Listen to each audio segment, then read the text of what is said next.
Hello बच्चों, कैसे हो आप सब। मैं आशा करती हूँ आप सब बहुत ही अच्छे और स्वस्थ होंगे। तो आज की कक्षा में हम शुरू करने वाले हमारा अध्याय नंबर 18। इसका नाम है संवाद लेखन, मतलब डायलॉग राइटिंग। ठीक है बच्चों, तो चलिए बच्चों शुरू करते हैं ये नया अध्याय। अच्छा बच्चों, इससे पहले मुझे ये बताइए कि आपने जो भी इससे पहली कक्षा में पढ़ा था, तो क्या आपने उसका अभ्यास किया है। बच्चों, मैं आशा कर रही हूँ कि आप लोगों ने उसका अच्छे से अभ्यास कर लिया होगा। ठीक है बच्चों, चलिए शुरू करते हैं ये नया अध्याय। आइए बच्चों, संवाद से तात्पर्य है किसी से किया जाने वाला वार्तालाप। ठीक है बच्चों, तो देखिए जैसे मैं आपसे बात कर रही हूँ, है ना, तो ये क्या है, हमारे बीच में बातें हो रही है ना, तो इसी को ही तो हम संवाद कहते हैं। ठीक है बच्चों, इसमें दो या दो से अधिक व्यक्ति भाग लेते हैं। ठीक है, संवादों का प्रयोग प्राय हम अनेक प्रचलित माध्यमों में देख सकते हैं। जैसे कि देखिए बच्चों, हमने संवाद कहाँ कहाँ देखे हैं, आइए देखते हैं। पहला देखिए, नाटक के सभी पात्र संवादों के माध्यम से ही अपने अभिव्यक्ति कर तो पहला देखिए, नाटक के सभी पात्र संवादों के माध्यम से ही अपनी अभिव्यक्ति कर पाते हैं। ठीक है बच्चों। अच्छा बच्चों, आप लोगों ने नाटक तो देखे ही होंगे, है ना, और आपने अपने विद्यालयों में ऐसे नाटक प्रस्तुत भी किए होंगे, है ना, जिसमें दो या दो से अधिक ऐसे संवाद होते हैं। ठीक है, व्यक्ति होते हैं जो आपस में क्या करते हैं, कुछ वार्तालाप करके कोई नाटक प्रस्तुत करते हैं ना बच्चों। चलिए, तो इसी में हम देखने वाले हैं आगे कौन कौन से पात्र होंगे। ठीक है, और संवाद को दूसरा देखिए, और कहाँ देखा है, टेलीविजन के धारावाहिक में संवादों का प्रयोग देखा हो जाता है ना बच्चों। वहां पे भी तो होते हैं, कुछ लोग होते हैं जो आपस में बातें करते हैं, है ना। पात्रों द्वारा बोले जाने वाले संवाद ही उनकी कहानी को आगे बढ़ाते हैं। ठीक है बच्चों, आगे देखिए तीसरा, कक्षा में प्रश्नोत्तर का माध्यम भी संवाद ही होते हैं। ठीक है, तो बच्चों चलिए देखते हैं अब और कैसे कैसे संवाद हो सकते हैं। ठीक है बच्चों, देखिए तो अध्यापक और छात्र के बीच में ये संवाद चल रहा है। ठीक है बच्चों, देखिए कि अध्यापक क्या कहते हैं। तो अध्यापक कहते हैं, रात और दिन किस प्रकार होते हैं। ठीक है, ये प्रश्न पूछ रहे हैं अध्यापक छात्र से। तो छात्र क्या जवाब देता है, सर, पृथ्वी अपनी धुरी पर घूमती है।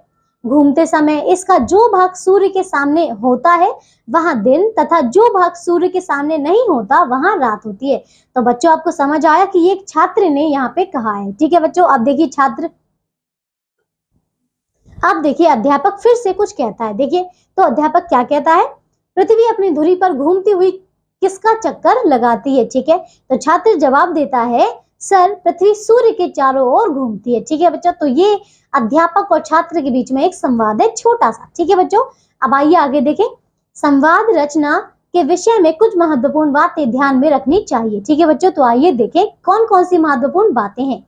देखिए, पहला, संवाद छोटे, सरल और रोचक होने चाहिए, है ना बच्चों। दूसरा देखिए, संवादों की भाषा व्यक्ति वातावरण और स्थान के अनुसार होनी चाहिए। ठीक है। तीसरा, वार्तालाप संक्षिप्त और मुहावरेदार होना चाहिए। चौथा देखिए, संवादों में स्वाभाविकता बनी रहनी चाहिए। पांचवा, संवादों में समुचित क्रम होना चाहिए। तो बच्चों, आपको समझ आया, ये कुछ महत्वपूर्ण बिंदु हैं जो आपको ध्यान देने हैं। ठीक है बच्चों, आइए अब कुछ उदाहरण के रूप में देखते हैं। तो देखिए बच्चों, यहाँ उदाहरण स्वरूप कुछ संवाद दिए जा रहे हैं, इन्हें पढ़कर संवाद लिखने का अभ्यास कीजिए। तो आइए बच्चों, हम अभ्यास भी करेंगे, लेकिन उससे पहले इन्हें पढ़ लेते हैं। ठीक है बच्चों, देखिए तो ये है वीर अभिमन्यु। अब देखिए ये किसके बारे में, ये महाभारत का एक पाठ लिया गया है, उसी का संवाद चल रहा है। ठीक है बच्चों, देखिए तो अभिमन्यु कहते हैं, सबसे पहले देखिए क्या कहते हैं, इस तरह सोच में क्यों बैठे हो, इस तरह सोच में क्यों बैठे हैं महाराज, युद्ध के क्या समाचार हैं। ठीक है, अब युधिष्ठिर क्या कहते हैं, समाचार अच्छे नहीं है पुत्र, परंतु तुम क्यों चिंता करते हो, हम लोग तो हैं ही। ठीक है, अभिमन्यु क्या कहते हैं, मुझे भी बताइए। युधिष्ठिर कहते हैं, आज अर्जुन यहाँ नहीं है, ऐसे में कौरवों ने चक्रव्यूह की रचना की है और हमें ललकारा है। ठीक है, अब अभिमन्यु क्या कहते हैं इस पर, तो इसमें चिंता की क्या बात है। युधिष्ठिर कहते हैं, तुम नहीं जानते, तुम्हारे पिता अर्जुन के अलावा और कोई चक्रव्यूह तोड़ना नहीं जानता। ठीक है, यदि हम कल चक्रव्यूह की लड़ाई में नहीं जाते तो हमारी हार मानी जाएगी। ठीक है बच्चों, आइए अब देखते हैं कि अभिमन्यु क्या कहते हैं। तो देखिए, आप चिंता ना करें, मुझे युद्ध में जाने की आज्ञा दे, मैं चक्रव्यूह तोड़ दूंगा। ठीक है, युधिष्ठिर क्या कहते हैं, तुमने चक्रव्यूह तोड़ने की विद्या कब सीखी? तो अभिमन्यु कहते हैं, महाराज एक बार पिताजी ने माँ से चक्रव्यूह तोड़ने का वर्णन किया था। उस समय मैं माँ के पेट में था और मैंने यह वर्णन सुना था। ठीक है बच्चों, तभी से मैं यह विद्या जानता हूँ, केवल व्यूह से निकलना नहीं जानता, क्योंकि जब अंतिम द्वार तोड़ने का वर्णन आया तभी माँ की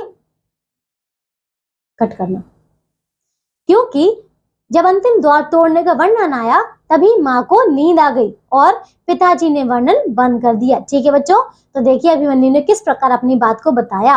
अब देखिए ये संवाद हो चुका है, अब एक और संवाद यहाँ पे दिया जा रहा है। देखिए दूसरा क्या है, हर्ष और दुकानदार का संवाद। ठीक है, ग्राहक व दुकानदार के रूप में। तो आइए देखें, तो हर्ष क्या कहता है, ये क्या है, ये ग्राहक है। ठीक है, तो हर्ष कहता है यह पुस्तक कितने की है? तो इस पे दुकानदार कहता है यह तो पुरानी है। ठीक है, हर्ष कहता है बिकाऊ है कि नहीं?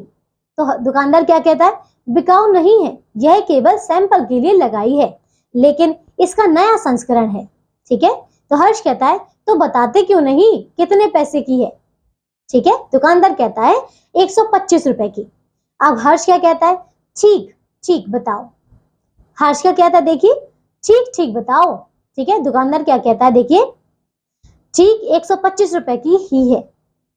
हर्ष कहता है ठीक है पैक कर दो। ठीक है बच्चों, तो देखा आपने ये संवाद किस प्रकार लिखे गए हैं। ठीक है बच्चों, आइए तो बच्चों ये अभ्यास हमारा पूरा हो चुका है।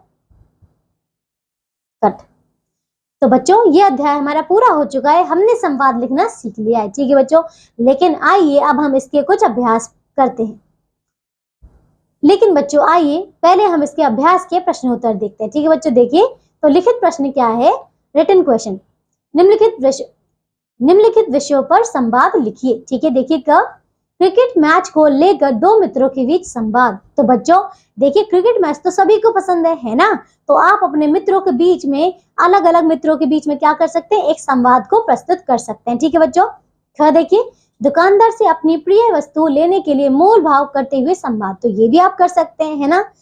देखिए माँ बेटी के बीच में टीवी कम देखने की सलाह देते हुए संवाद। ठीक है बच्चों, और है होली मनाने के लिए तैयारियां करते हुए दो बच्चे के बीच संवाद।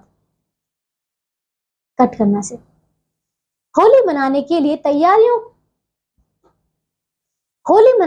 तैयारियां करते हुए दो बच्चों के बीच संवाद। ठीक है बच्चों, तो बच्चों ये हमने सारे प्रश्न इसके देख लिए हैं, लेकिन ये जो आपको विषय दिए गए हैं इस पे आपने अपने संवाद लिखने हैं। ठीक है बच्चों, तो बच्चों चलिए अब हम मिलेंगे एक नई कक्षा में ऐसे ही नए अध्याय के साथ। तब तक के लिए आप अपना ध्यान रखिए और स्वस्थ रहिए। बाय।